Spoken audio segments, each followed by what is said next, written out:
So I'm really excited to be here. I'm excited for two reasons. First of all, I have nothing controversial really to bring up today. So thank you very much. And the second thing I want to talk about is I want to talk about the roots a little bit. And I'm going to use Jay as an example. And of course, all the root servers, we all don't speak on the behalf of any other roots. But I definitely want to let you know about some of the things that are going on with a couple of our instances. As you know, Verisign has two roots. One's a.root-servers.net, and that is a unicast instance, and the other one is JRoot, which is anycast. So what I like to do is I like to first of all go through the history of JRoot. As many of you know, it's gone through a number of changes over the last couple of years. Notably, it's had an IP address change, and it's also gone from unicast to anycast, and some other interesting things as we found as a result of doing this. So here you can see our historical query volume since February of 2001, and the stuff that's in the purple there to the left is when it was a unicast address, and during that time frame, in November 5, 2002, it's kind of where that dip is right there, is where the IP address changed from the old to the new.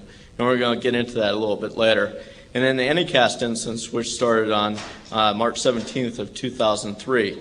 And as you can see, all those colors to the right there are all different instances of J. So here's a kind of a drill down on the anycast instances. And you can see, as we bring new boxes up, what's interesting about this is they seem to eat their young. So if, for example, if you look at the far right, there's a new instance that was brought up in Korea, and it's in red. And you can see that the total traffic had not really changed that much, but it decreased the traffic to a number of the other anycast instances.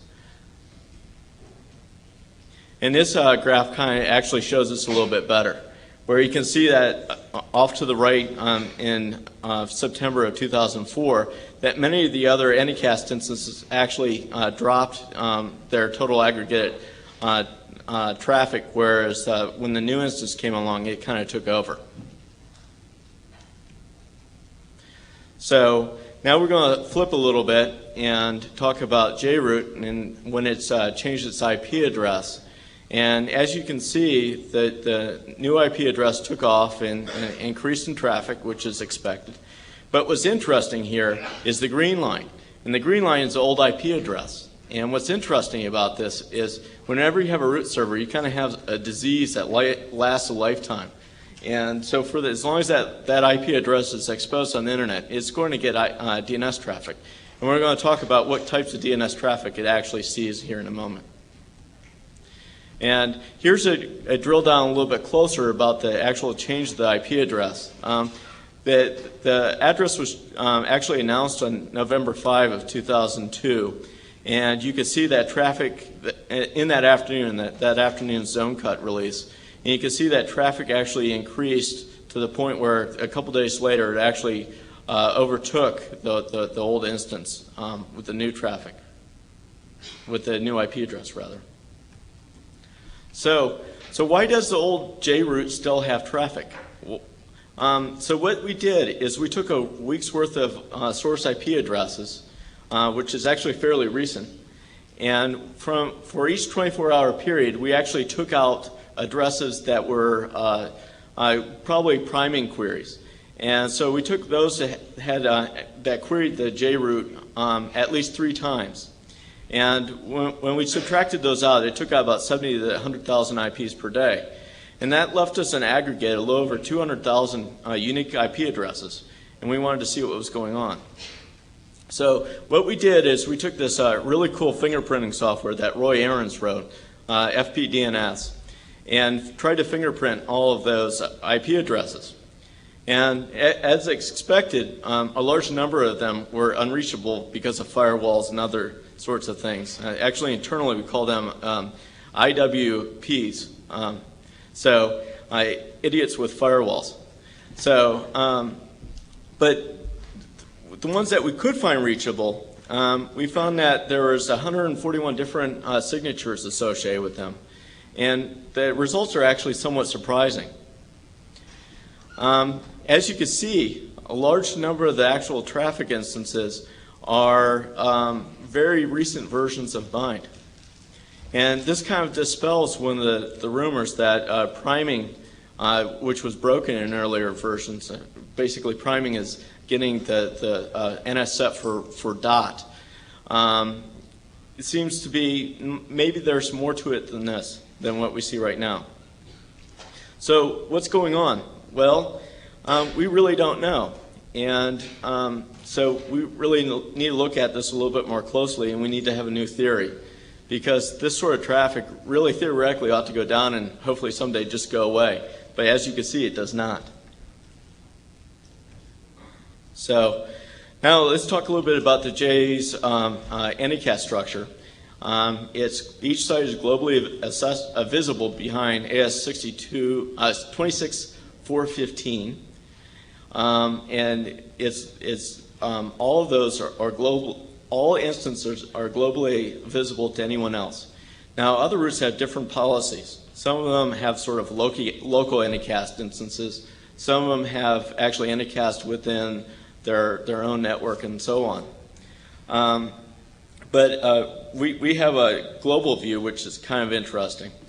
In the local topology, so that we have a good understanding of what we're measuring here, is that we have multiple boxes behind that are answering behind load balancers, and we have monitoring boxes that are out in front of those load balancers, so you get a total view of the traffic.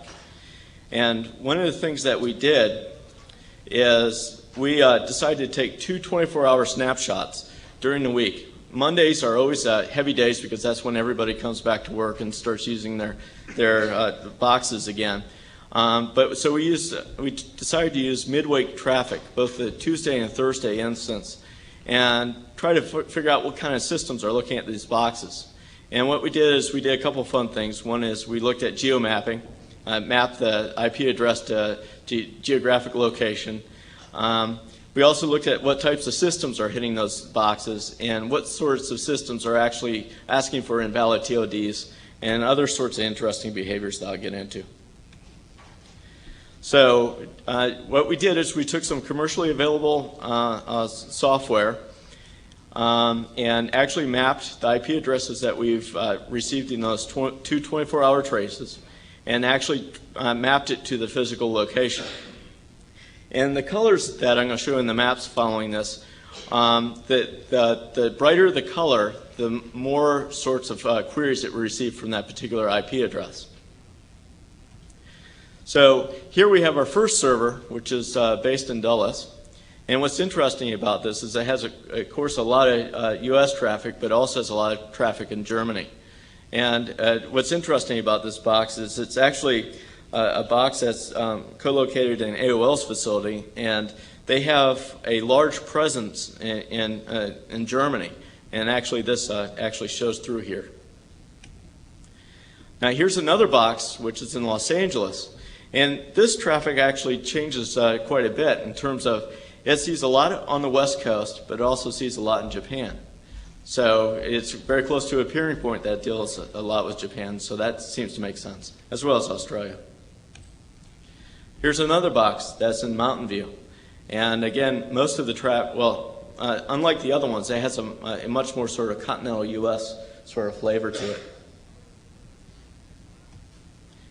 And here's a box in Amsterdam.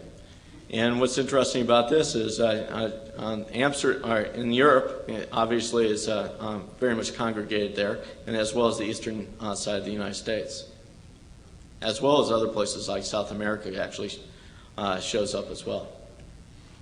And London as well, very similar to Amsterdam. And finally, here's Atlanta.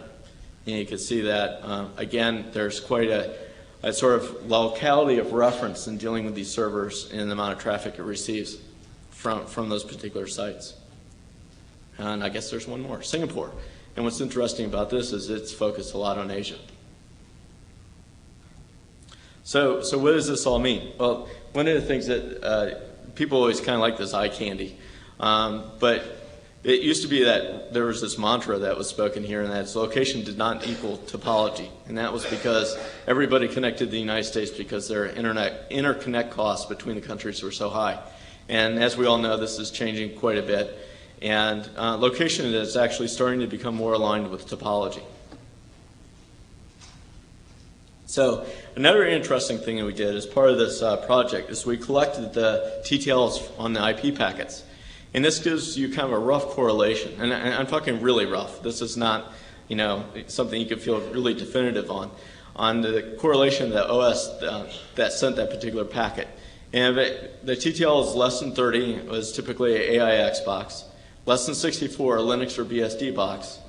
Less than 128, a Windows box. And less than 255, a Solaris or Cisco or HP box. So as we looked at this, we said, okay, give all these IP addresses, let's map these queries by OS group. And it is fairly expected to see the sort of behavior you have here. Linux, Windows, and Solaris have a large share. But one of the things that was kind of surprising about this is we always looked at, hey, who's creating all this pollution at the roots in terms of sending all these invalid queries. And many of us, I was somewhat surprised in that Linux had such a high number here. And that Windows had a significantly smaller portion. So I found that to be somewhat surprising. So now another thing that we did is we looked at sites that were seen, at IP addresses that were seen at 2 or more anycast sites during these tests. And we found that almost 3.7% of all the traffic was seen at 2 or more sites. And this turned out to be a little bit more than I expected. And at that point, we decided to look at a couple examples. So these graphs are a little bit small, but hopefully you can kind of get the sense here of what's going on.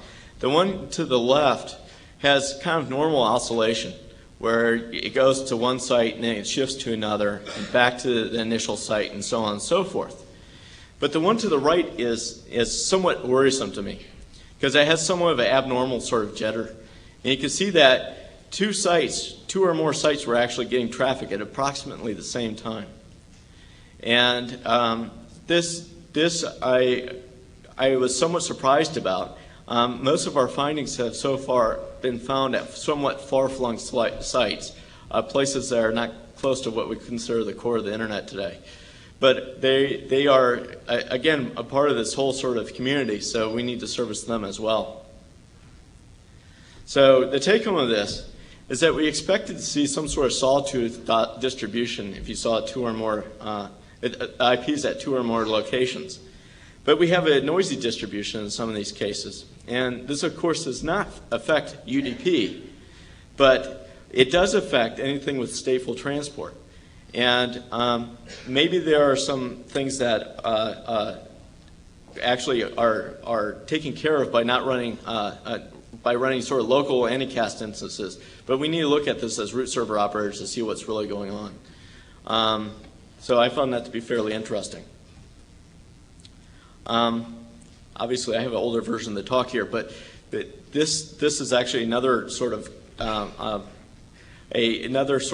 view on J coming online in Japan, where given the 2 sort of aggregate days we have, you can see that when J came online, it did not affect the total overall traffic too much, and it shows that the routes have quite a bit of headroom, so that if they didn't have headroom, what you would see is an increase in traffic because there was some amount that was actually sort of buffered or not serviced by someone else.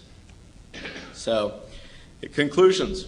Well, I think I gave Susan a heart attack in getting this ready because I was so late. And that, in consequence, there's been a little work done with others, and we're actually reaching out for others to do that. This has been fairly interesting to some of the routing people I've dealt with, and they've actually been working hard on trying to figure out what's going on within the core. We need to look at the retired JRoot IP address and try to figure out why is this continuous steady stream of traffic occurring. and try to figure out ways to alleviate that. And finally, on anycast, there are multiple ways of dealing with anycast. And are there better ways than others? This is something that we need to look at. And given how the roots are, one of our mantras is diversity is good. But is diversity worth having some suboptimal sort of configurations? And finally, as dealing with these suboptimal configurations, if and that in fact is the case, the influence on IPv6 and DNSSEC and a whole bunch of other things that actually are going to be put into DNS, which affect the packet size, that actually sort of escalate into stateful transport, how is that going to affect these people that are actually dealing with this oscillation that we saw a little bit earlier? So with that, that concludes my presentation. And are there any questions?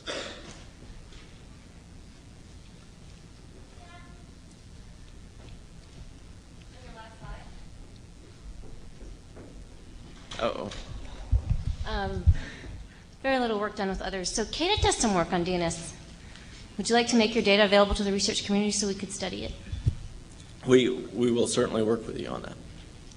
Okay, I've heard that before. Oh, I've been working with some others. So I guess we need to talk about that, Casey.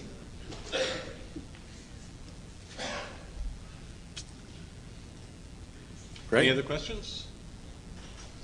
Okay. Well, thank you very much. Thanks, Mark.